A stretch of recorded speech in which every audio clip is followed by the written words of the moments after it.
무심코 가족 간 계좌이체를 했다가 세금 폭탄을 맞을 수도 있습니다. 그래서 계좌이체를 하더라도 세금 폭탄 맞지 않는 방법을 알려드리도록 하겠습니다. 끝까지 시청 바랍니다.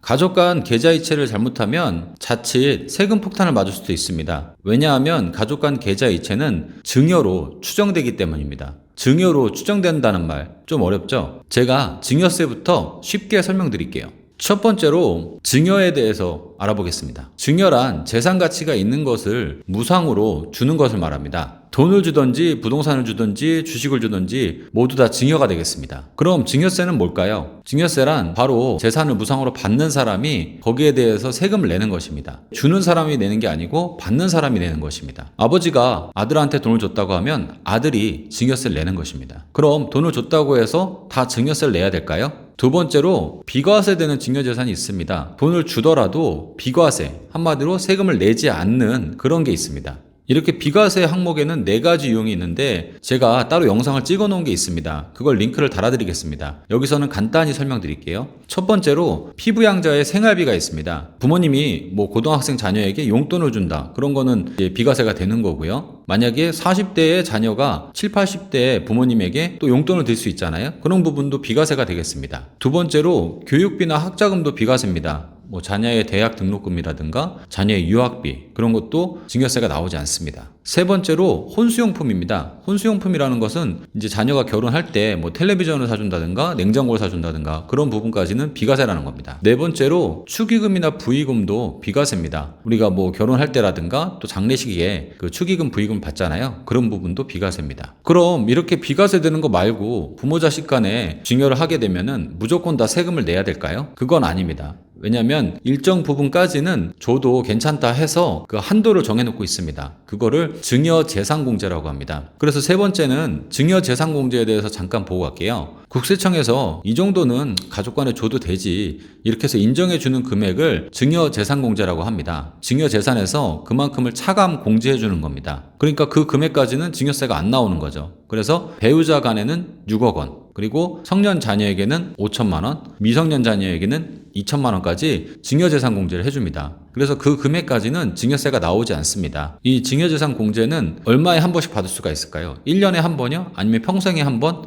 아닙니다. 10년에 한 번입니다. 그러니까 최초 증여한 시점으로부터 10년간 합산이 됩니다. 쉽게 생각해서 10년에 한 번 받는다고 보시면 되겠습니다. 그럼 증여재산 공제를 받고 나서 나머지에 대해서는 증여세를 내야 되겠죠? 그럼 증여세율을 잠깐 보겠습니다. 증여세는 최저 10%에서 최대 50%까지입니다. 그래서 과세표준이 1억 이하면 10%, 1억에서 5억까지는 20%, 5억에서 10억까지는 30%, 10억에서 30억까지는 40%고요. 30억을 초과하게 되면 50%를 내야 됩니다. 꽤 세율이 높죠. 만약 자녀에게 2억을 증여했다고 하면은 2억에서 5천만 원은 증여재산 공제를 받죠. 그러면은 1억 5천만 원에 대해서 증여세를 내는 겁니다. 1억까지는 10%니까 1천만 원을 내고요. 나머지 5천만 원에 대해서는 20%잖아요. 5천만 원 곱하기 20% 하면 또 1천만 원이잖아요. 그럼 1천만 원 더하기 1천만 원 해서 2천만 원의 증여세를 내면 되는 것입니다. 그러니까 2억을 증여했을 때 증여재산 공제 5천만 원을 뺀 나머지 1억 5천에 대해서 증여세가 2천만 원이 나온다는 것입니다. 그럼 가족 간 계좌 이체를 하면은 왜 증여세 세금 폭탄이 나올 수 있을까요? 증여로 추정한다고 하는데요. 그러니까 가족 간 계좌 이체를 하면은 국세청은 이거를 증여로 추정을 합니다. 추정이란 건 뭐냐면 증여로 일단은 보겠다. 근데 증여가 아니라 그러면은 납세자, 당신이 이거를 입증을 해라. 이렇게 되는 거죠. 그러니까 우리가 그걸 입증을 해야 된다는 것입니다. 증여가 아니라는 사실을요. 우리가 적극적으로 소명을 해야지 증여가 아닌 게 되는 것이지 이거를 만약에 소명을 제대로 못한다. 그러면은 증여세가 나온다는 거죠. 그래서 제일 많이 문제되는 게 3가지가 있습니다. 첫째가 부모님이 자식에게 돈을 빌려주는 겁니다. 두 번째가 부모님이 본인의 주택구입자금이나 전세자금 아니면 승용차 구매자금 그런 거를 자녀에게 송금해서 자녀가 대신 그것들을 결제해주는 경우에 발생할 수가 있습니다. 세 번째가 부모님이 자녀의 신용카드를 대신 사용하고 그 결제대금을 자녀에게 송금해주는 경우입니다. 이 3가지 경우를 주의해야 되는데요. 하나씩 자세히 살펴보겠습니다. 첫 번째가 부모가 자식한테 돈을 빌려주는 겁니다. 부모님이 당연히 빌려줄 수 있죠. 왜 못 빌려줍니까? 자녀가 지금 어려운 상황에 처해 있는데 부모가 빌려줄 수가 있잖아요. 그죠? 근데 왜 국세청에서는 그거를 증여세를 내라 그러면 엄청 억울하잖아요. 저 같아도 억울할 것 같습니다. 그러니까 예를 들어서 자녀가 집을 살려고 그래요. 근데 마침 2억이 부족해요. 그래가지고 2억을 저기 아버님 제가 돈이 좀 부족한데 2억 나중에 집 팔면 드릴게요. 빌릴 수 있잖아요. 그죠? 그렇게 빌렸어요. 근데 자녀가 집을 구매하거나 부동산을 구매하게 되면은 자금 출처 조사를 받을 수가 있습니다. 그러면 그때 국세청에서 통장 거래 내역을 보게 됩니다. 그러면 아버지한테 받은 2억은 뭐냐? 이거 증여받은 거 아니냐? 너가 소명을 해라. 이렇게 나오는 거죠. 그러면은 그 2억에 대해서 증여세가 아까 5천만 원 공제한다 그래도 2천만 원이나 나오잖아요. 또 가산세랑 더 하면은 더 많이 나오죠. 그러면 어떻게 소명을 해야 될까요? 빌렸는데 억울한데 방법은 차용증을 쓰는 겁니다. 그럼 이렇게 반문할 수도 있잖아요. 아니 그럼 국세청에 걸리면 쓰면 되는 거 아닌가요? 국세청이 그렇게 호락호락하지 않습니다. 국세청이 문서 감정까지 해요. 그게 언제 쓰여졌는지 만약에 5년 전에 한 거, 10년 전에 한 거 그런 게 걸릴 수가 있잖아요. 그렇기 때문에 문서를 뭐 지금 당장 대충 만들어가지고 차용증료 해가지고 내민다 해가지고 인정해주지 않습니다. 그러니까 정말 돈을 빌렸을 때 그 당시에 차용증을 써야 됩니다. 그럼 그때 차용증을 썼다는 걸 어떻게 입증하냐면요. 첫 번째로 공증을 받거나 공증은 이제 변호사 사무실 중에 공증인 사무실이 따로 있어요. 거기 가서 공증을 받거나 두 번째로는 내용 증명을 보내면 됩니다. 내용 증명이라는 거는 똑같은 차용증을 3장을 작성해가지고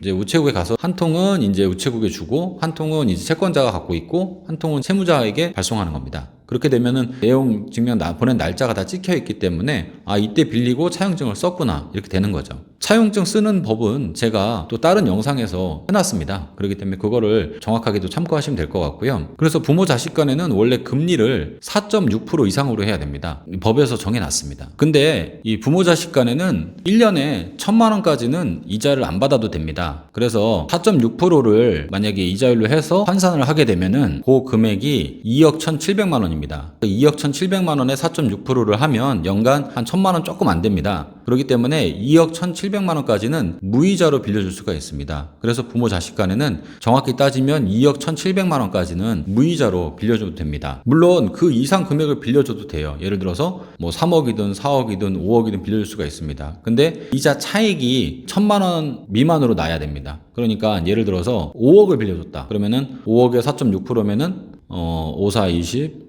2,300만 원이잖아요.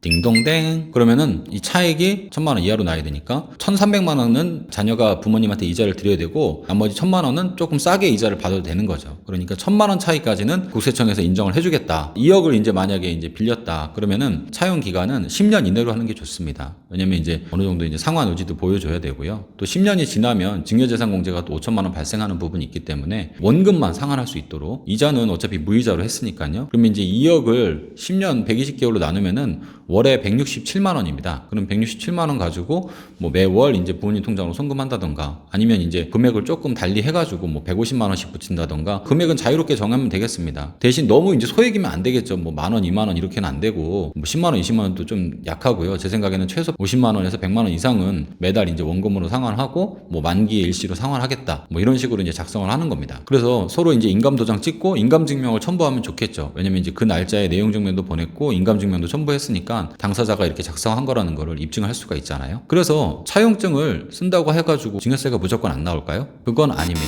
정확하게 원금을 상환해주는 통장 기록 내역이 있어야 됩니다. 그렇기 때문에 이 차용증만 썼다고 해가지고 안심하고 있는 게 아니라 원금을 꼬박꼬박 부모님한테 상환할 수 있도록 그게 통장에 찍힐 수 있게 그렇게 관리를 하셔야 됩니다. 그래야 나중에 만약에 세무조사, 자금출처조사를 받게 되더라도 문제없이 이건 증여가 아니라는 것을 입증할 수가 있습니다. 그럼 첫 번째 문제를 클리어했죠. 두 번째로는 대리결제, 대리송금 문제입니다. 그러니까 부모님이 연로하셔가지고 내가 이번에 전세를 옮기는데 아니면 내가 이번에 집을 사는데 내가 잘 모르니까 아들 길동아 네가 이거를 좀 대신 처리해줘라. 그래서 자녀 통장으로 송금을 하는 경우가 있어요. 자녀가 대신 큰 자금 뭐 승용차 구매 자금이라든가 뭐 주택 전세 자금이라든가 다른 거를 이제 결제를 하거나 송금을 해주는 거죠. 대신 자녀 통장을 거치지 말아야 되는데 자녀 통장을 거쳤다가 제3자 통장으로 가는 거죠. 근데 이제 이런 게 어디서 이제 문제가 되냐면요. 상속세 세무조사 때 잘 문제가 됩니다. 뭐냐면 상속세는 돌아가신 날로부터 과거 10년까지 통장 거래 내역을 보게 돼 있습니다. 그러면 돌아가셨는데 만약에 2023년에 아버지가 돌아가셨는데 2013년도까지 보는 거예요. 그러면 2013년에 아버님이 1억을 전세자금 옮길 때 나한테 홍길동이한테 송금했다가 내가 임대인한테 다시 송금해준 그런 내역이 있단 말이에요. 근데 지금 10년 지나가 잘 생각이 날까요? 또 그 계약서가 있을까요? 이게 자칫 잘못하면은 증여세가 나올 수가 있다라는 거죠. 그렇기 때문에 그렇게 안 하는 게 제일 좋고요. 부모님이 굳이 자녀를 통해서 그렇게 대리 결제라든가 대리 송금을 할 필요가 없잖아요. 그거를 안 하는 게 좋고, 만약에 했다 그러면은 거기에 대한 이제 증빙 서류를 갖춰놔야 된다는 얘기죠. 예를 들어서 집을 구매한다 그러면 매매 계약서라든가 송금한 영수증, 아버지가 아들한테 송금을 했고 아들이 이제 뭐 집주인한테 송금을 했다 그러면은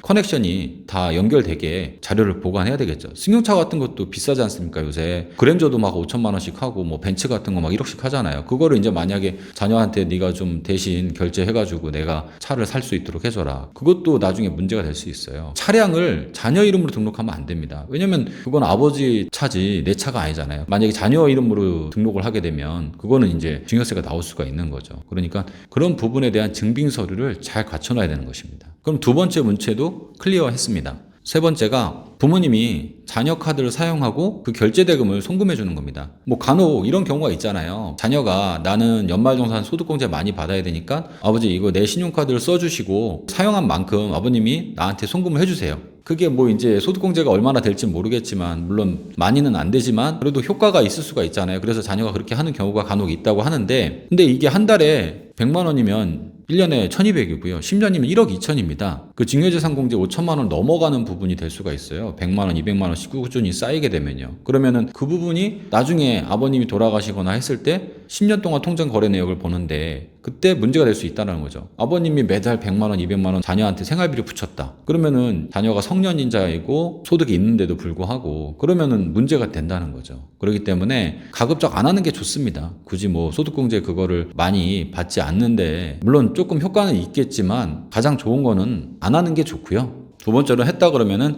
아버지가 송금할 때 카드 대금이다 이렇게 송금을 이제 이체 메모를 남긴다던가, 또 카드 대금을 사용한 그런 명세서 같은 것도 가급적이면은 잘 뭐 보관을 해놓는 게 좋겠죠. 그리고 카톡이나 아니면 문자 내용도 뭐 아버지가 결제 대금 뭐 송금했다 뭐 이런 식으로 해가지고 이 증빙 자료를 만들어 놔야 되겠습니다. 마지막으로 부부간에는 계좌이체를 맘대로 해도 될까요? 부부간의 계좌이체는 일단은 증여로 안 봅니다. 왜냐면 이제 공동으로 생활비를 쓰고 그러니까요. 근데 문제가 되는 경우는요, 만약 아내가 돈을 잘 벌어가지고 매달 1,500만 원을 남편한테 생활비로 줘요. 그럼 저 좋겠네요. 남편이 1,500만 원 받아서 500만 원을 생활비를 하고 나머지 1,000만 원을 적금을 들었어요. 그럼 1,000만 원씩 적금을 들면 1년에 1억 2천이지 않습니까? 그거를 10년간 모아가지고 12억을 모았습니다. 그래서 그걸로 부동산을 취득했어요. 그러면은 증여세가 나올 수가 있습니다. 왜냐면 배우자 간에도 6억까지는 증여재산 공제가 되죠. 근데 그걸 넘어가는 부분이잖아요. 그죠?